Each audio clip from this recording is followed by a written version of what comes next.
adult-sized life jackets. Hey, today we're okay, I'm gonna pass this around. What I wanted to mention though is this man who owned this boat is Mr. Scoville, and the guy who owned that boat, Mr. Baloff. They still have a lot of their descendants that live around here in Jefferson and the area, and I have to mention that because both families insist that I show their great-granddaddy's boat. The only tree with greens here. You never know whose cousin's on board the boat. You guys could be kinfolks or cousins or something. It happens.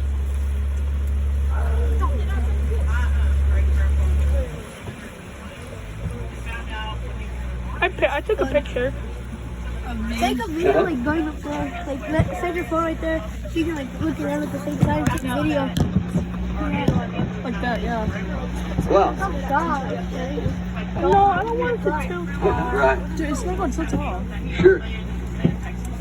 That is right. It's also nice for taking care of it. I go back, I think, 5 generations, but not as many as that. That would be 6. Can you?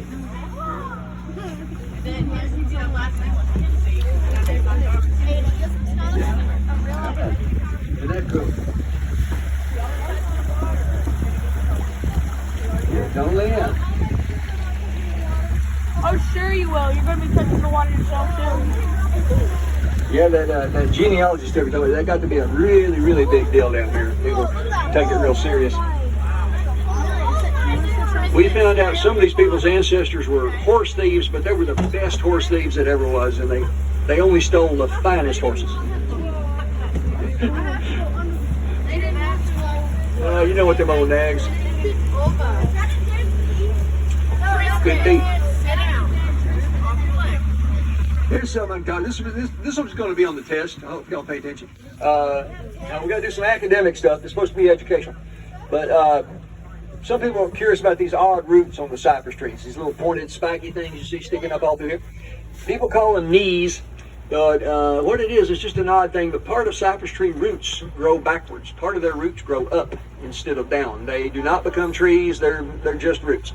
But for years, the botanists who studied that said they did that to dry out. They said they live in such wet, swampy areas that they could have root rot unless some of the roots could get away from water.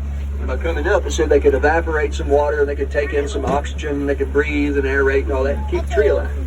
And I explained that in great detail to thousands of people. And then the scientists changed their minds. They have now decided that's all a false theory after all. They did a big study.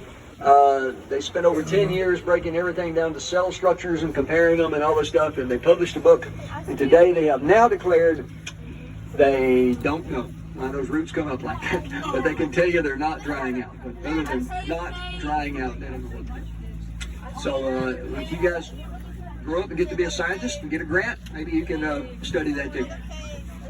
I did kind of misquote the scientists. Scientists don't say they don't know. They said it was inconclusive. It was inconclusive. Just like how those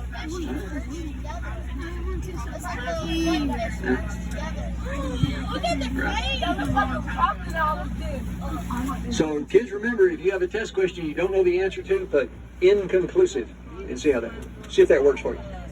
Yes, sir. At the end, can we go, like, when we come back here, can we go fast? No, it won't go fast. This is not a fast boat. It just won't go fast. Yeah, that's what I was about to ask. I'm ready to go. Hey, Aiden. No, I'm not. I'm going to stay here. Don't do any work. What are you doing? I'm ready to get to see. We get back at 2:30. Hey, Phoenix. What is... Yes, sir. Wait, really? Hey, Miguel. What, that white thing? I just answered that. It's full of life jackets, adult-sized life jackets. I thought that was... Both of them are. The same thing. Oh, yeah. Yeah, when y'all took the train ride, y'all came right through there. That's where the train ride goes. Y'all already seen all that. There's the dead tree. You'll see a lot of trees down when that water was high. We had so much rainfall, the land got really, really soft and saturated, and trees were falling over left and right. We had another one fall just a few days ago out in the sand. You can see the sand wouldn't hold that tree up on it. But we lost a lot of trees this year. Oh, can we go there? No, you didn't get this one. Look at it falling. Actually, they were falling all over town. They were falling in people's yards and on their houses and stuff.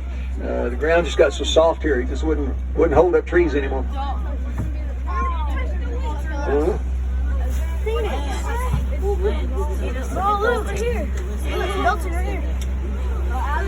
And up ahead of us, y'all came through that on the train ride, so y'all went through that guy's RV park up there, the man with the train, and that's part of his property. I don't know if he told you, but they have different events out there. They have motocross racing sometimes up here, and they have a Civil War reenactment, and they have a big hall for concerts and everything up there, and a bunch of different things happen. Sometimes it's just an RV park.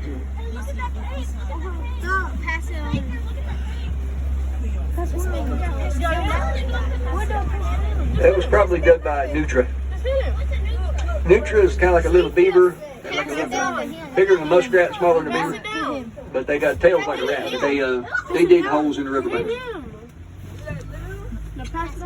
The Corps of Engineers confused the Nutra. The Nutra like to dig that hole right level with the water, and the Corps keeps raising and lowering the water. The Nutra don't know where the water level is going to be. They'll start a cave like that little hole, and then the water will move, and it'll be in the wrong place. Sometimes, when they get the hole dug all the way up in there, they'll live there. They do leave it, but they dig it up. If the water will stay where it's supposed to be, they'll live in it. Why are y'all hitting each other? That's what they're supposed to listen. That's what they're supposed to be. This is kind of hard to picture, but this area we all took the train right through here, on this end of it down here. In the old days of Jefferson, this was a big industrial part of town out here. There's all kind of businesses and stuff out here. Where his RV park is here was a big sawmill. And East Texas had lots of sawmills. Sawmills were all over the place. And as far as I know, they all ran the same. They ran off what they call the company store system. And y'all young people probably never heard of a company store. But a company store is where the boss owned everything, and you had to pay the boss to work for him. You had to rent your house from your boss, and you had to shop only at his store. He didn't pay you in money. He paid you in script or a credit line, and you had to spend that credit with him at his store, which meant the boss got all his money back by the end of the month. Sawmill is a place that makes lumber, makes boards. So that's how this one worked. There was one on the other side of town, and it lasted up till the 1950s. This one lasted till the 1930s. But the one that lasted till the 50s, I mention it because there are people living here right now today that remember that. They can tell you firsthand how life was living at a company store, sawmill, and all about it. And if you go in the coffee shops in the morning, some of them old men will tell you about it, whether you want to hear about it or not, but that happens. And I know that happens in Gilmer too. Probably at the Dairy Queen or the... Pass it down. Y'all got a little coffee shop up there. No, you have to pass it down. Uncle Joe's, that's right. I'd forgotten. Uncle Joe's, that's right. Yeah, you can learn a lot of stuff hanging out at Uncle Joe's, listening to them old men talk.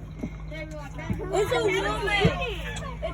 Well, when I was a little kid your age, I liked to follow my grandpa around. Him and his old friends had a lot of neat old stories. They were kind of cowboy guys.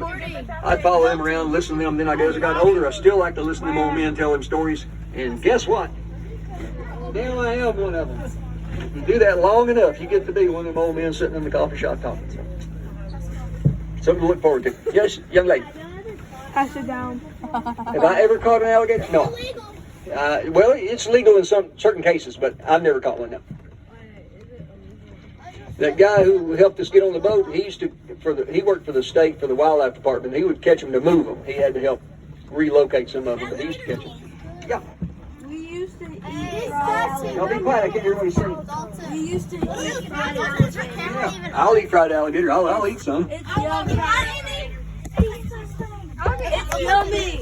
It is. Well, let's talk about this sawmill. They had all kind of other industries out here. Past the sawmill, there was an iron furnace out here. The iron furnace went broke about 1910. Past that, there was a big meat packing plant. Right after the Civil War, they were shipping out 1 million pounds of meat a season out of here, which for that day and time back then, that was a big operation. Most of what they produced was pickled meat. Pickled meat. It was almost as good as Spam. Yeah. Actually, what it was, if you ever been in a grocery store, see these big jars of what they call pickled pig feet, it would look just like that. Only they pickled all of it, not just the foot. But the deal is back then, listen, in those days they didn't have refrigeration. They couldn't keep meat cold. So pickling was the way to save it and keep it from spoiling. They had other things out here. Right along here, there was a big iron furnace. They had the packing plant. They had a charcoal plant. They had a creosote plant. They had a bunch of stuff out here. All those industries are gone. And if you walk through the woods, there's no buildings left. There's a few old rubble heaps out there. But the other boat. I don't guess I have to explain this part, but you know why they wanted all that industry I'm talking about so far outside of Jefferson and downstream? Everything out here either smelled real bad, it made a lot of noise, it smoked. Why does that remind me of my 6th grade teacher? No, I don't want to die. I was kidding. She didn't smoke. I made up for smoking. We're going back. We should race them. No, We're gonna win. she wants me to get back first. Whoever gets back to the dock first gets to move the boat twice. So that's me. Another coming What if they hit us? Did they hit I don't know. insurance? A little bit, not enough probably. Probably not enough. 20 more minutes. I've been videoing. She hardly ever rams into me though. We've been doing this for 30-something years. And I'm done. It's already been 10 minutes and I'm yeah, bored. it's hungry.